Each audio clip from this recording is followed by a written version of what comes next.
I'm Clarice Lam and I'm from the Communication Design. So the concept of my project is to promote the intangible cultural heritage of Hong Kong, which is established in the 2013. The first one will be a sand street view, which is treasure hunt gaming, which allows people to have fun and explore the interesting place in Tai O.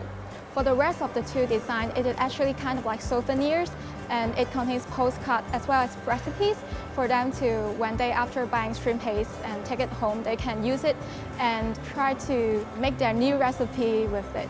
My family is actually running a shrimp paste factory in Tai O for almost a century, and since I was a kid, I always listening to their stories and talking about shrimp paste, as well as the information behind of it. So this made me very curious about how shrimp paste could, what's the possibility of shrimp paste when I put it in the field of design.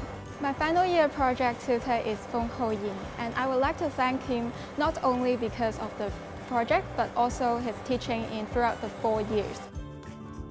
I would recommend the Communication Design Student Works, which is located at the 6th floor, to all of you. This is because besides I'm a communication design student, I also really love my classmates' stunning works, which they have also include psychology, cultural, historical, and even social aspect within.